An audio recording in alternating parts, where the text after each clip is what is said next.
ओम नमः शिवाय। हर हर महादेव। दोस्तों, कैसे हैं आप सब। सावन सोमवार की बहुत बहुत शुभकामनाएं आप सभी को। आज मैं आप सबको सावन सोमवार की कथा सुनाने वाली हूँ। तो हाथ में हम पुष्प लेकर हम कथा पढ़ेंगे। खाली हाथ कथा नहीं पढ़ी जाती, तो हाथ में हम पुष्प ले लेंगे और सावन सोमवार व्रत की कथा पढ़ेंगे। तो कथा पूरा सुनिएगा दोस्तों। आधा अधूरा कथा नहीं सुनी जाती है और ना ही पढ़ी जाती है, तो कथा पूरा सुनिएगा। सावन सोमवार व्रत का कथा सुनने से सभी मनोकामना पूर्ण होती है। भोलेनाथ की कृपा से सभी मनोकामना पूर्ण होती है।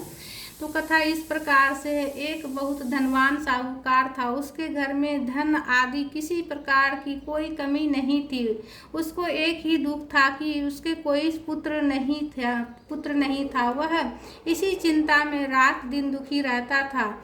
वह पुत्र की प्राप्ति हेतु प्रत्येक सोमवार को सोमेश्वर व्रत और चंद्रदेव तथा शिव जी का पूजन किया करता था। वह प्रतिदिन शिव मंदिर में जाकर शिव जी की पूजा किया करता था। सुबह शिवलिंग पर जल चढ़ाता और शाम काल मंदिर में दीपक जलाता, जिससे उसकी भक्ति भाव को देखकर एक समय श्री पार्वती जी ने शिव जी महाराज से कहा, हे महाराज, यह साहूकार आपका अत्यंत भक्त है और सदैव आपका व्रत और पूजन बड़ी श्रद्धा से करता है। आपको इसकी मनोकामना पूर्ण करनी चाहिए।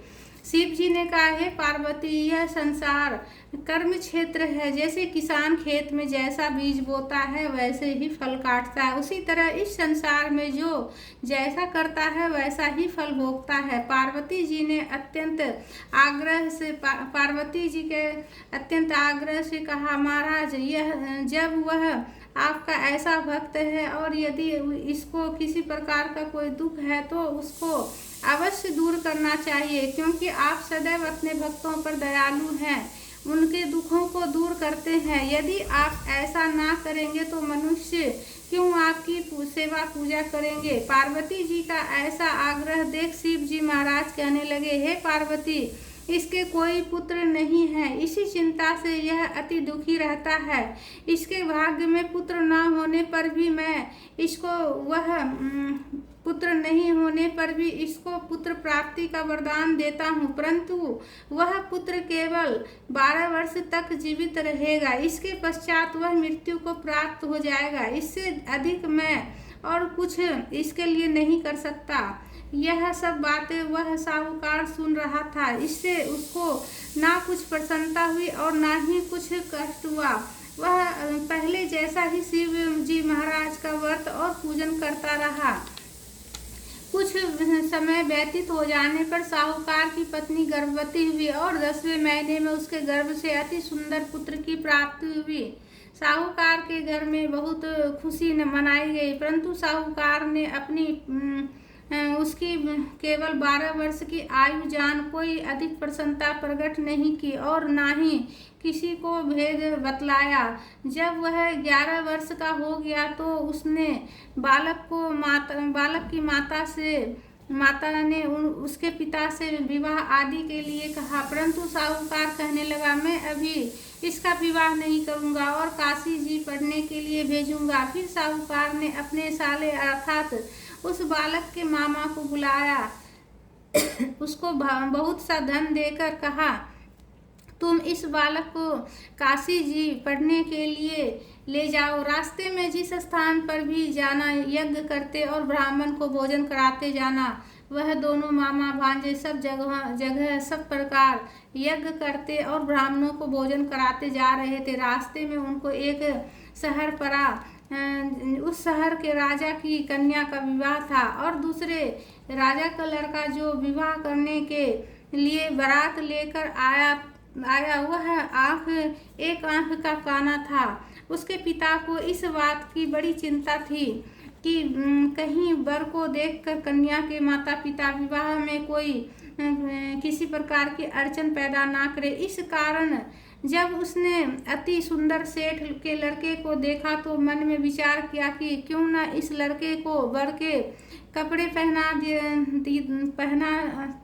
दिए तथा घोड़ी पर चढ़ा ले जाएं। बड़ी सुंदरता से सब कार्य हो गए। वर के पिता ने सोचा, यदि विवाह कार्य भी इसी लड़के के से करा दिया जाए तो क्या बुराई है। ऐसा विचार करके राजा ने लड़के और उसके मामा से कहा, यदि आप फेरों और कन्यादान का काम भी करा दे तो आपकी बड़ी कृपा होगी इस पर होगी और हम इसके बदले बहुत सा धन देंगे। उन्होंने भी स्वीकार कर लिया और विवाह कार्य भी बहुत अच्छी तरह से हो गया। परंतु जिस समय लड़का जाने लगा तो उसने राजकुमारी की चुनरी के पल्ले पर लिख दिया कि तेरा विवाह तो मेरे साथ हुआ है, परंतु जिस राजकुमार के साथ तुमको भेजेंगे वह एक आंख का काना है। मैं तो काशी जी पढ़ने जा रहा हूँ। उस राजकुमारी ने जब चुनरी पर ऐसा लिखा हुआ पाया तो उसने राजकुमार के साथ जाने से मना कर दिया और कहा कि यह मेरा पति नहीं है, मेरा पति इसके साथ नहीं, मेरा विवाह इसके साथ नहीं हुआ। जिसके साथ मेरा विवाह हुआ है वह काशी जी पढ़ने गया है। राजकुमारी के माता पिता ने अपनी कन्या को विदा नहीं किया और बारात वापस चली गई। उधर वह सेठ का लड़का और उसका मामा काशी जी पहुंच गए। वहां जाकर उन्होंने यज्ञ करना और लड़के ने पढ़ना शुरू कर दिया। जब लड़के की आयु 12 वर्ष की हो गई उस दिन भी उन्होंने यज्ञ रचा रखा था। लड़के ने अपने मामा जी से कहा, मामा जी आज तो मेरी तबीयत कुछ ठीक नहीं है। मामा ने कहा, अंदर जाकर सो जाओ। लड़का अंदर जाकर सो गया और थोड़ी देर में उसके प्राण निकल गए। जब उसके मामा ने जाकर देखा तो वह मुर्दा पड़ा था तो उसको बहुत बड़ा दुख हुआ और उसने सोचा कि अभी रोना पीटना मचा दूंगा तो यज्ञ का कार्य अधूरा रह जाएगा। इसलिए उसने जल्दी से यज्ञ का कार्य समाप्त कर ब्राह्मणों के जाने के बाद रोना पीटना आरंभ किया।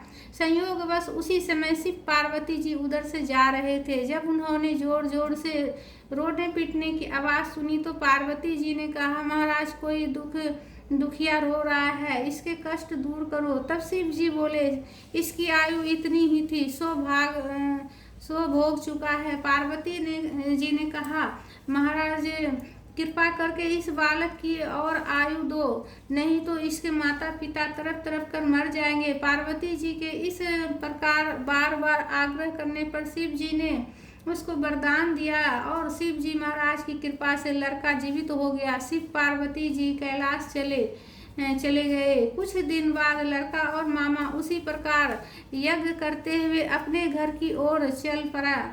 रास्ते में उसी शहर में आए जहाँ विवाह हुआ। वहां पर आकर उन्होंने यज्ञ किया। लड़के का ससुर यज्ञ में आया और उसने लड़के को पहचान लिया और अपने महल में ले जाकर बड़ी खातिर की। कुछ दिन बाद बहुत से दासियों के साथ आदर पूर्वक लड़की और जमाई को विदा कर दिया। जब वह अपने शहर में के निकट आए तो मामा ने कहा कि मैं पहले तुम्हारे घर जाकर सबको खबर कर आता हूँ। उस समय लड़के के माता पिता अपने घर की छत पर बैठे हुए थे। उन्होंने यह प्रण कर रखा था कि यदि हमारा पुत्र सकुशल घर पर आएगा तो राजी खुशी नीचे उतर कर आ जाएंगे, नहीं तो छत से गिरकर अपने प्राण खो देंगे।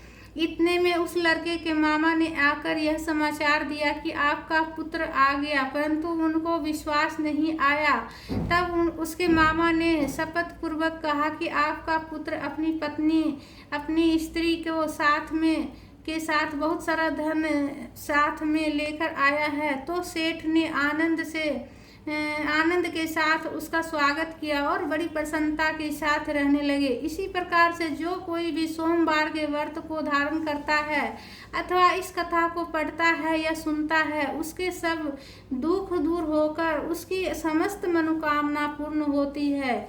बोलिए भोलेनाथ की जय, माता पार्वती की जय। सोमवार व्रत कथा संपूर्ण हुई। हाथ में जो पुष्प है वो प्रभु के चरणों में हम समर्पित करेंगे। ओम नमः शिवाय। तो दोस्तों कथा को ज़्यादा से ज़्यादा शेयर कीजिएगा, कथा को लाइक कीजिएगा, चैनल को सब्सक्राइब कर लीजिएगा। दोस्तों हर हर महादेव का जयकारा जरूर लगाइएगा, भोलेनाथ की जयकारा जरूर से जरूर लगाइएगा। हर हर महादेव।